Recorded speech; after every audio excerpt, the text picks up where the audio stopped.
de la revista Cine Cubano,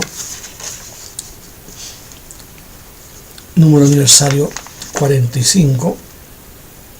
Vamos a leer el artículo El largo camino del cine silente hacia el sonoro. Artículo escrito por María Eulalia Douglas.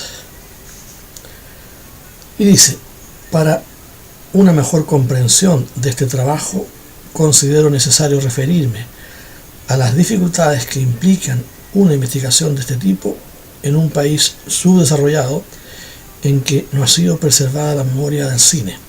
No existió antes de 1959 ninguna cinemateca o institución, ya sea oficial o privada, que se dedicara a la salvaguarda de crónicas, documentos y, lo que es más importante o primordial, la conservación de los filmes.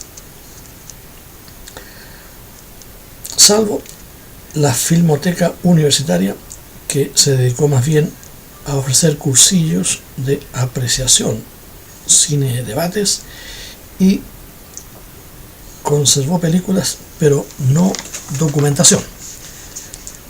Así, de la época del cine silente se ha perdido casi el 90% de la producción, y del sonoro se conserva solo un 60%, rescatado mediante la nacionalización de las empresas productoras y distribuidoras después del triunfo de la revolución, o por donaciones de los propietarios y de la Filmoteca Universitaria. Quienes en épocas anteriores se interesaron por este tipo de investigación nos legaron datos valiosos o alguna crónica de interés que han sentado las bases para este trabajo. Estos historiadores aficionados, amantes del cine, realizaron su tarea de forma empírica y confiados en su memoria personal. De ahí las contradicciones entre unos y otros. Hemos recurrido entonces a la búsqueda de datos genuinos en fuentes originales, periódicos, revistas, centros de estadísticas y testimonios del medio cinematográfico y del ámbito cultural. Esta tarea tomó largos años, y su resultado se halla en el libro La tienda negra, publicado en 1996, obra referencial que recoge los hechos ocurridos en relación con el cine en Cuba durante el periodo 1897 a 1990. Debo significar que específicamente el periodo en que se produce la irrupción del cine sonoro es uno de los más pobres en información, y en lo referente a estadísticas, estas son casi inexistentes. También quiero aclarar que la investigación para el libro La tienda negra, del que se deriva este trabajo, se reduce casi exclusivamente al comportamiento del fenómeno cinematográfico en la capital, ya que en el interior del país las fuentes son más escasas y a veces no existen. Queda para los más jóvenes investigadores, con nuevos bríos, tomar esa tarea en sus manos y conformar en el futuro una historia regional del cine en Cuba.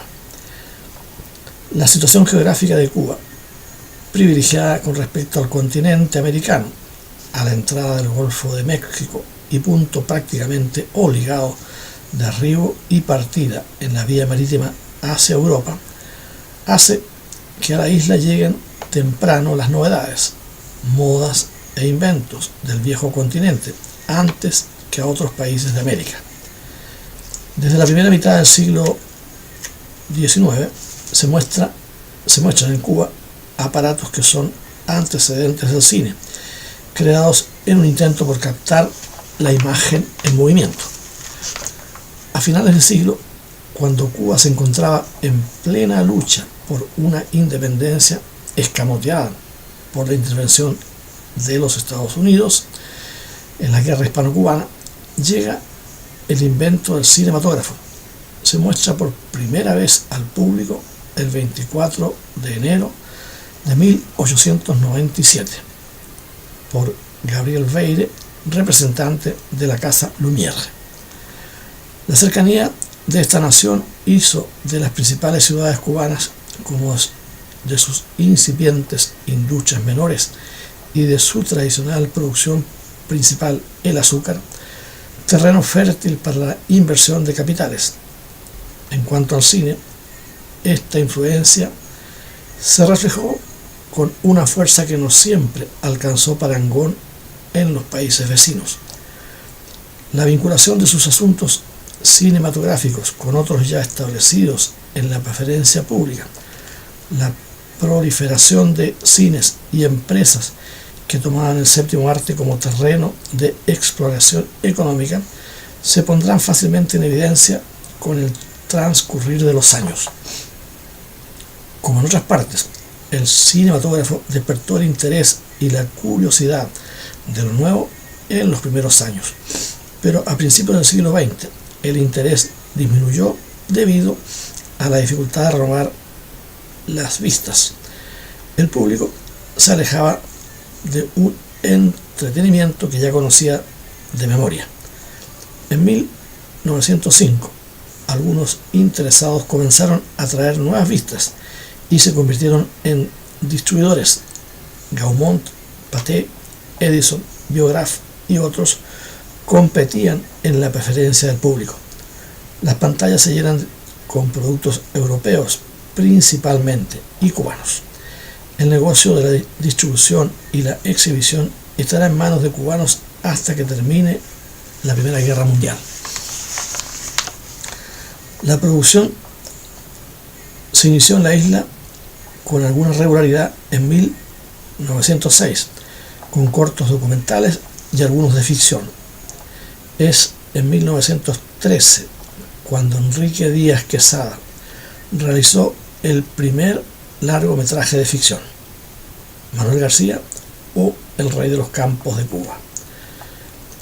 Será este prolífico director, fotógrafo, editor y laboratorista quien durante esta época se responsabilice, excepto raras excepciones, con la producción del cine cubano. Sus filmes, en su mayoría de temática patriótica y contenido social, se inclinan a reflejar una cubanía que en la década siguiente, después de su muerte, dejará paso a los filmes al estilo norteamericano, por la marcada influencia que había ganado en el gusto del público. Ya en este momento, los productores norteamericanos habían comenzado a penetrar lentamente el mercado. Al terminar la Primera Guerra Mundial, distribuidores y exhibidores controlan cines en Cuba y ya a finales de la década de los años 20 se han establecido en La Habana sucursales de las más poderosas firmas estadounidenses. A partir de 1915, las empresas norteamericanas poseían algunos cines y comenzaban a importar oestes, seriales que en un principio fueron rechazadas por el público y la crítica, quienes estaban acostumbrados al estilo del cine europeo. En 1916, el cine Campo Amor, supuestamente propiedad de la Universal, ofrece una temporada de cine norteamericano que se ve precisada a suspender por su gran fracaso. Los comentaristas del diario La Nación y de Cuba Cinematográfica las consideraban mamarrachadas contra el buen gusto y ridículas pantomimas de indios y cowboys. No obstante, según siguen instalándose en Cuba distribuidoras norteamericanas que eran y siguen desplazando del negocio a los cubanos. Paramount, Artistas Unidos, First National Picture, Metro Goldwyn Mayer y otras que lograrán monopolizar el mercado en la década del 20. Estas empresas dejan a distribuidores y empresarios cubanos en minoría. Ceden sus películas por altísimos royalties. Una sola subsidiaria norteamericana era capaz de exhibir en un año la misma cantidad de películas que el conjunto de varias empresas cubanas. En septiembre de 1928, los miembros de la Unión de Empresarios Cinematográficos de Cuba se fusionan con las empresas exhibidoras norteamericanas y las entregan al monopolio de la exhibición. La industria norteamericana, que afrontaba con el público de habla hispana las dificultades de un cine sonoro hablado en inglés, comenzó a producir filmes hablados en español. Esto ayudaba, por supuesto, a vencer la barrera del público frente al cine producido en los Estados Unidos.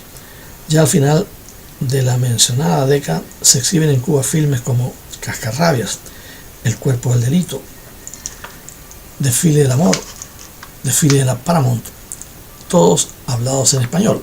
Una experiencia similar ocurre con respecto al cine norteamericano hablado en español en el periodo posterior a la Segunda Guerra Mundial, pero en este caso no eran artistas hispanos, sino norteamericanos cuyos parlamentos eran doblados al español.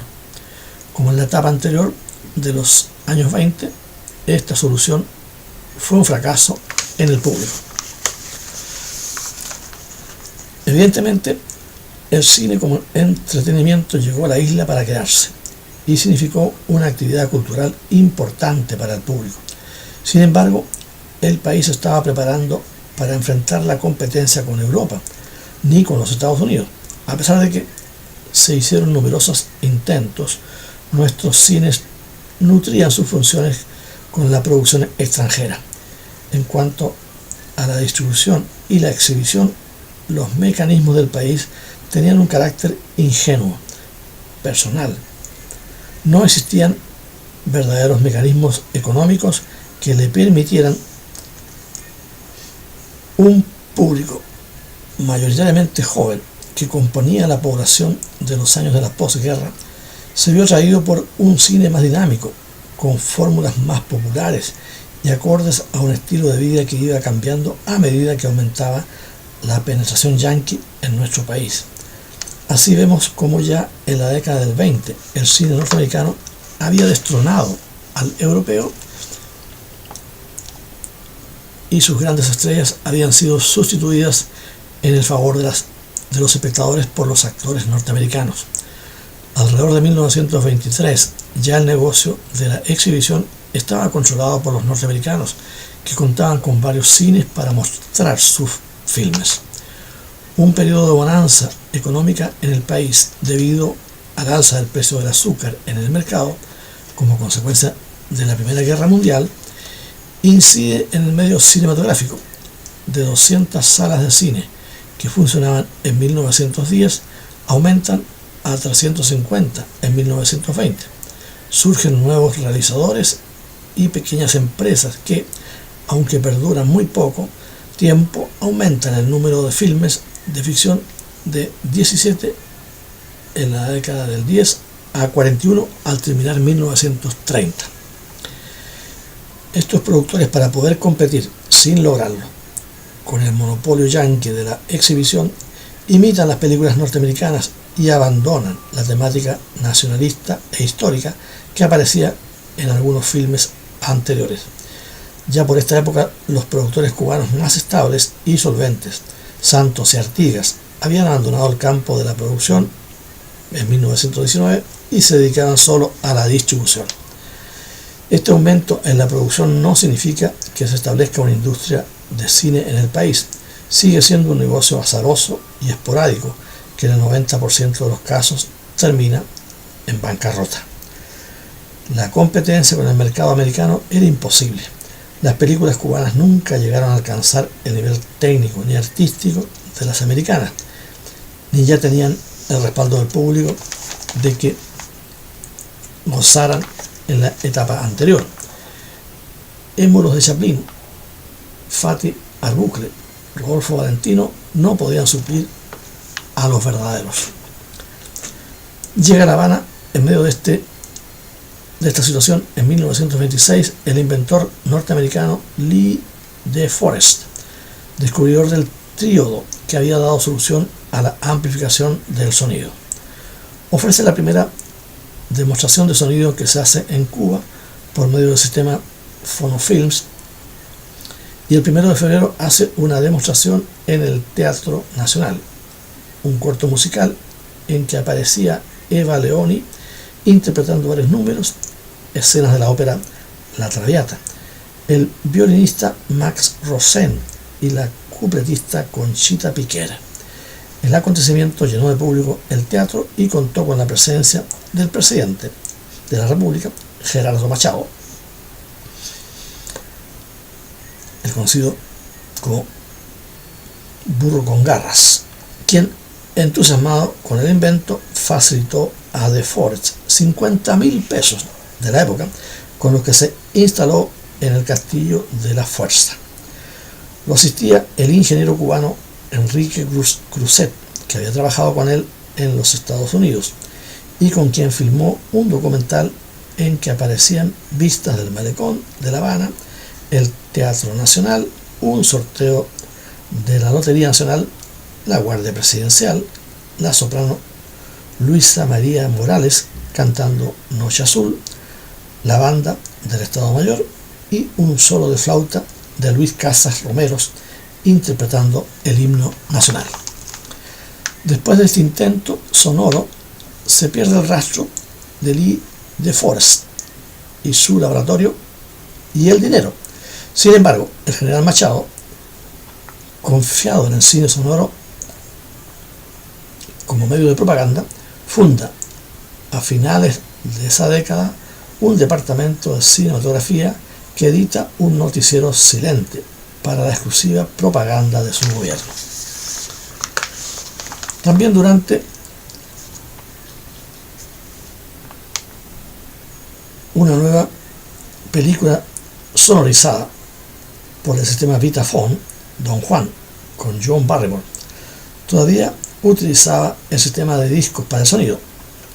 Pocos meses después, el 5 de febrero de 1928, se exhibe El cantante de jazz en el cine Campo Amor con una gran expectativa, porque era la primera película con sonido directo grabado en la cinta, producido en los Estados Unidos. Este filme, que solo reproducía la música y una frase dicha por Al Johnson, causó una gran conmoción en el público, que por primera vez oía la voz humana en la pantalla, no en una canción, sino hablando. Los días del silente ya están contados, aunque en Cuba no se producirá nada hasta 1931, donde surge otro nuevo intento de dotar de sonido al cine. En 1929 se estrenó Luces de Nueva York, que forma parte del grupo de las primeras películas sonoras que en su mayoría fueron musicales. El poco desarrollo técnico hacía de este género el más fácil de sonorizar. También en ese año se produjo un hecho que conmocionó al mundo, el crack, que trajo consigo la debacle económica recién nacido cine sonoro. Conjuntamente con la gravedad del desastre económico, se generó un auge de la industria del cine por la necesidad que tuvo el público de evadir la realidad y buscar en la sala oscura la posibilidad de un escape, que provoca una ascensión de la industria y la continuidad de su crecimiento. Si bien el cine sonoro encontró al público dispuesto por su necesidad de refugiarse para olvidar por un momento sus angustias materiales, es importante señalar que hubo un rechazo de la intelectualidad hacia él, por considerar que traía consigo un empobrecimiento de la expresión cinematográfica por la inmovilización de la cámara y por anteponer el sonido a todas las anteriores logros técnicos. En el mundo entero aparecieron detractores del cine sonoro: Charles Chaplin, René Clair, Rudolf Arnheit, entre otros. Incluso se llegó a redactar el manifiesto por los ya famosos directores soviéticos Eisenstein, Pudovkin y Alexandrov en contra del sonido, quienes señalaban la esclavitud que significaba la palabra con respecto al montaje, considerado por ellos como la esencia del arte cinematográfico. En Cuba, al igual que en los Estados Unidos, el público reaccionó positivamente en un primer momento por la novedad y por encontrar en el cine el remedio transitorio para sus tristezas económicas, pero también tuvo sus detractores entre ensayistas y escritores. Ya en nuestro país, la influencia norteamericana era verdaderamente palpable en todos los órdenes de la vida y muchos se oponían con fuerza a ella. Es por esto que la reacción de intelectuales y artistas fuera en contra de uno de los medios de más fuerte penetración. Su crítica exponía fundamentalmente la inconformidad contra un medio que imponía al espectador, además de un producto foráneo en imágenes, el hecho de que el diálogo que lo apoyaba era en inglés, idioma que la mayoría del público no entendía y que, insistían, convertía al cine en un arma de mayor penetración ideológica de los Estados Unidos contra Cuba. Los ensayistas Jorge Mañach y Raúl Roa se pronunciaron contra el sonido en el cine. El primero escribió en su sección del diario Excelsior, El País, en mayo de 1929. Hemos visto el otro día, en un cine sonoro de esta no menos sonora capital, una película que, sobre mostrar escenas falsas de una Habana falsa y canalla, se proyectaba con acompañamiento sincrónico de diálogo en idioma inglés. Así, antes de que un cinematógrafo habanero de los importantes que se ha pasado a manos extrañas, se tenga por cosa natural y nada violenta el hacer escuchar a 1 millar de personas un lenguaje que la mayor parte de ellos no comprende. Es el imperativo cinematográfico del día.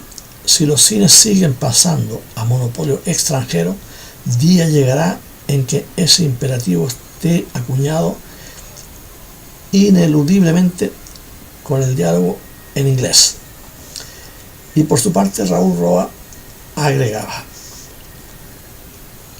lo deplorable es esto precisamente, la ovejuna actitud de nuestro público, su insólita docilidad para resistir la invasión foránea, que instintivamente se presupone mortal para la cubanidad, hace pensar en que si seremos un pueblo sin sentido histórico, porque el vitafone y el movietone representan algo más que el aire parlante, estéticamente ineficaz, representan un vehículo poderosísimo de la penetración yanqui en nuestro país. En este mismo año, 1929, el conocido intelectual Francisco Ichazo escribió en un artículo periodístico: el sonido hablado despoja al cine de su encanto específico, residente en que tenía la ensoñación de puro mundo de imágenes. Los cines Fausto, El Encanto y Campo Amor en la ciudad de La Habana fueron los primeros en instalar la técnica del sonoro en sus salas. Es de señalar el hecho de que, aunque el cine sonoro era una realidad, el silente no desapareció de un golpe, pues la producción de filmes sonoros no podía aún cubrir las necesidades del público. En el periodo coexisten el incipiente cine sonoro y el ya en vías de desaparecer cine silente, sobre todo en el interior del país. En la prensa se anunciaban discretamente que las películas eran habladas en inglés. La situación económica y política de la isla, que se definió con la declaración de la República profundamente marcada por la dependencia hacia los Estados Unidos, se fue delineando cada vez más a medida que el dominio norteamericano se hacía más evidente por las crecientes inversiones en la isla en todos los sectores y las frecuentes intervenciones armadas y gubernamentales. Después de la Primera Guerra Mundial, esta situación es cada vez más manifiesta y la inestabilidad económica y política traen consigo un mayor grado de represión contra los obreros y los estudiantes. Durante la dictadura de Gerardo Machado, entre 1925 y 1933, toda esta situación se acrecienta hacia un dominio en todos los sectores en la antesala del crack de 1929. Ya en 1930 se incrementa la exhibición de filmes norteamericanos que llegan a las salas cubanas con muy poca diferencia con respecto a su exhibición en los Estados Unidos. El público cubano ve en sus pantallas, entre otros, los filmes Sin Novedad en el Frente, Desfile del Amor, Río Rita, El Rey del Jazz, Broadway, Su Íntimo Secreto, La Gran Parada, La Calle del Azar. No obstante, continúa llegando el cine europeo y se estrenan La Marcha Nupcial, Metrópolis, Teresa Raquín, El Millón, El Fin de San Petersburgo. A pesar de que el cine sonoro ya es una realidad, la ingenuidad de los productores cubanos los lleva a insistir con el cine silente y filman El Verano de un Beso, 1929, y La Virgen de la Caridad, en 1930. Ambos con intertítulos en inglés y español, con la peregrina idea de exportarlos y competir con el mercado norteamericano. En ese mismo año se produce en Cuba el filme El Caballero del Mar, de Jaime Gallardo, estrenado en 1931 en el Teatro Rialto, aunque es considerado como el último largometraje silente de ficción hecho en Cuba. Tiene escenas de sonido experimental de muy corta duración por el sistema Vitaphone. Si bien la exhibición de filmes extranjeros cubría las necesidades de las salas cubanas, nuestros empresarios intentaron acceder a la técnica del sonoro para incorporarla a la producción nacional. Arturo Musi del Barrio, uno de los productores de El Veneno de un Beso y de La Virgen de la Caridad en la BPP Pictures, y Max Tosquella viajan a los Estados Unidos con el objetivo de adquirir equipos sonoros y aprender la nueva técnica. Compran un equipo sonoro doble, sistema con lámpara grabadora de densidad variable, una cámara Bell & Howell para filmar tanto en blanco y negro como en colores por el sistema multicolor. Se realiza entonces un rollo Movietone, primer experimento de cine sonoro que se hace en Cuba por técnicos cubanos, que no fue más que un corto publicitario sobre el hotel situado en la esquina de las calles G y 25 en El Vedado, y cuya banda sonora consiste en una marcha que acompaña unas imágenes. En la música de fondo se destaca una guitarra, mientras en primer plano se escucha la voz de un locutor. El resto de los cuadros son vistas panorámicas de La Habana, acompañadas por un cantante y orquesta. La calidad técnica era defectuosa. En 1932 se filma Maracas y Bongo, dirigido por Max Tosquella, primer cortometraje sonoro realizado en Cuba. Este corto musical, con un sencillo argumento de ficción, daba lugar a la interpretación de música popular en una casa de vecinos. El técnico cubano Rogelio Fernández mejoró el equipo sonoro utilizado en la filmación al hacerle varias innovaciones y lo llamó Sistema de Grabaciones Art Roger. Con anterioridad, a principios del siglo XX, existieron varios inventores, entre los que se encontraba José A. González, precursor del negocio cinematográfico en Cuba, quien había tratado de obtener el sonido sincronizando aparatos fonográficos a los proyectores, semejante a lo que se logró posteriormente con el Vitaphone. Insatisfecho con este invento, comenzó a experimentar colocando una capa de parafina sobre la cinta de celuloide para grabar la voz y reproducirla posteriormente. El efecto fue logrado en la década del 20 con el Movietone, Su muerte prematura le impidió continuar sus experimentos. Pocos años después, el Movietone era un éxito. En 1931, en plena crisis de la dictadura de Machado, Luis Ricardo Molina funda la compañía Royal Advertising News. Se inicia filmando reportajes silentes para poco tiempo después incorporar el sonido. Viaja a Estados Unidos con Ernesto Caparrós y compra un equipo de sonido y una cámara Well que grababa el sonido en el mismo negativo de la imagen. Así produjo el primer noticiero sonoro llamado Noticiario Royal News. Algunos de sus reportajes, por su relativa calidad, pudieron ser vendidos a empresas norteamericanas. El 12 de agosto, la Royal News filma, todavía sin sonido, la caída del dictador Machado. Este periodo de inestabilidad política y desamparo económico derivado del fracaso de la Revolución de 1933 atentaba contra la producción cinematográfica, que necesitaba, en primer lugar, de un gran apoyo económico.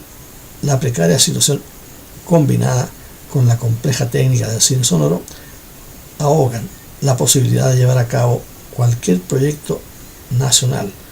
Los pocos títulos filmados en la época pertenecen a la Royal News. En medio de esta situación se filma El Frutero en 1933, musical de Ernesto Caparrós, inspirado en la obra de Ernesto Lecuona. 3 años más tarde se rueda también por Ernesto Caparrós otro corto musical, como El Arrullo de Palmas, igualmente con música de Lecuona.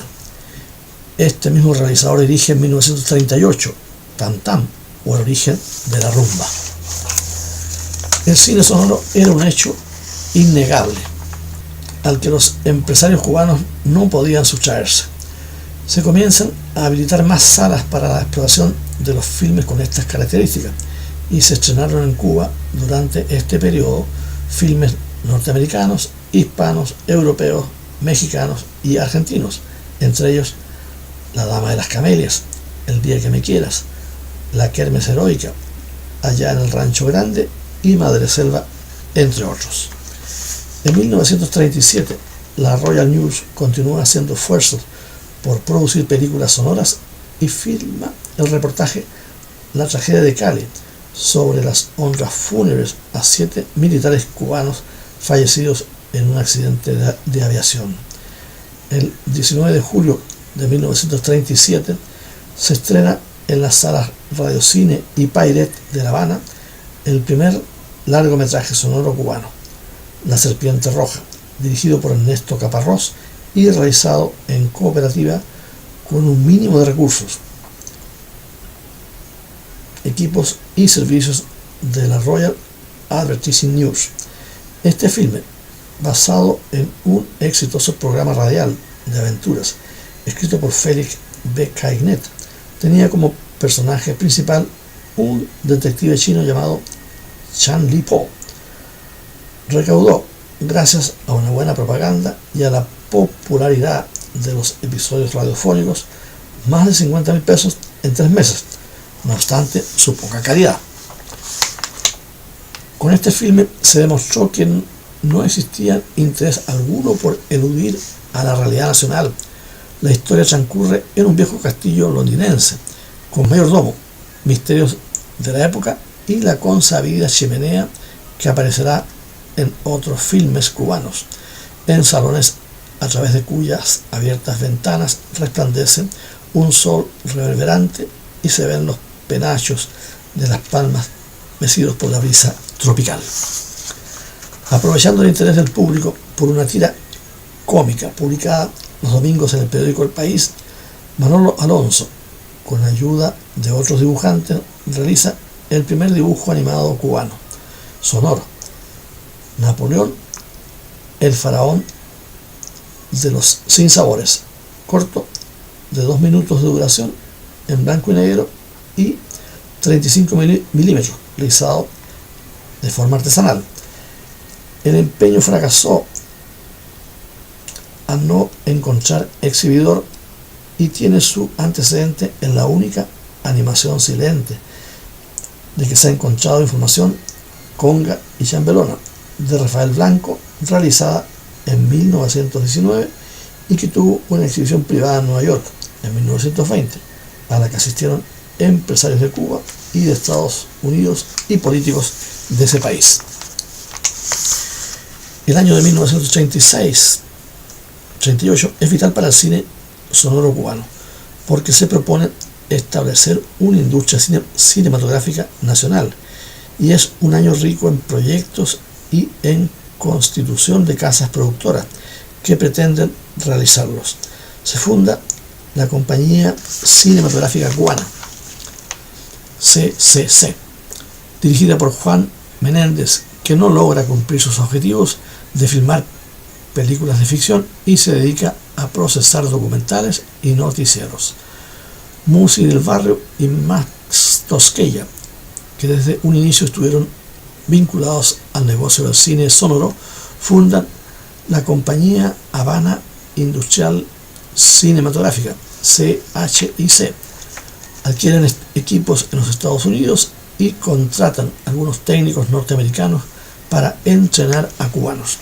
Logran filmar una sola película, Ahora seremos felices. Es de señalar que aunque la compañía es cubana, tanto el director William Nolte como gran parte del equipo, fotógrafo, sonidista y editor, está conformado por técnicos norteamericanos. El filme tenía en los papeles protagónicos a dos actores cantantes de éxito, el mexicano Juan Arbizu y la puertorriqueña Mapi Cortés. A pesar de que el argumento era francamente malo, fue un éxito de público y de crítica. Sin embargo, la CHIC no filmó más y se dedicó a alquilar el estudio y los equipos a productores independientes. Un comentario: Mapita Cortés, fue una de las esposas de Lucho Gatica, según cuenta la historia. También en 1938, Ramón Peón y otros inversionistas fundaron la empresa productora más sólida e importante de este periodo, Películas Cubanas Sociedad Anónima, PECUSA, que contrató técnicos extranjeros, en este caso mexicanos. Fue la única empresa que recibió una subvención estatal y una serie de exenciones de impuestos y derechos de autores. No obstante, todas estas facilidades se disolvió en 1940 por quiebra, aunque logró realizar 6 filmes de ficción entre 1938 y 1939. El romance del Palmar y Sucedió en La Habana, dirigidas por Ramón Peón en 1938, y Cancionero Cubano, Estampas Habaneras, Mi Tía de América y La Última Melodía, dirigidas por el mexicano Jaime Salvador en 1939. Otras empresas intentaron producir un cine nacional, pero con frecuencia se limitaron a la filmación de una película y su posterior cierre. Se hicieron en 1939 La Canción del Regreso, Una Aventura Peligrosa, Prófugos y Siboney. La inestabilidad económica hacía casi imposible por parte de los empresarios cubanos enfrentar los costos de las inversiones necesarias para asumir los gastos del cine sonoro. La producción, que en la década del 20 había sido de 41 filmes, sufre una baja notoria durante la siguiente, con solo 12 largometrajes y un corto de ficción. A pesar de los esfuerzos de los empresarios, no se logró en modo alguno competir con el cine norteamericano, que ya dominaba todas las esferas del negocio: la producción, la distribución y la exhibición. La industria norteamericana, con todos sus mecanismos garantizados, dominaba el mercado y contaba con la aceptación del público. Nuestros hombres de cine, soñadores sin recursos, tuvieron que ceder terreno frente a volúmenes de filmes extranjeros que obtenían la primacía en taquilla. Se había vencido el rechazo de los primeros momentos, mas la vasta producción norteamericana ahogó los intentos por crear un cine nacional, a la vez que monopolizó nuestras pantallas. Escrito por María Eugenia Douglas, investigadora y especialista principal de cine cubano en la Cinemateca de Cuba. A ella se deben más de 40 años de contribución al trabajo de creadores, especialistas y estudiosos. Sus libros explicitan su dedicación, entre ellos El cine cubano en la prensa nacional y extranjera, guía temática de la producción del ICAIC en 1983, Diccionario de cineastas cubanos en 1989, La tienda negra en 1997, Filmografía del cine cubano, producción de ICAIC 1959, 1980 y 1981-1990, que se resume en producciones del Instituto Cubano del Arte e Industrias Cinematográficos ICAIC 1959-2004, publicado en el mismo año 2004. Hasta aquí este artículo de el número 158, Cine Aniversario, de la revista Cine Cubano, con la cual hemos trabajado durante el último mes, 45 aniversario del cine cubano. No confundir con el 40 aniversario del Festival de Cine Latinoamericano.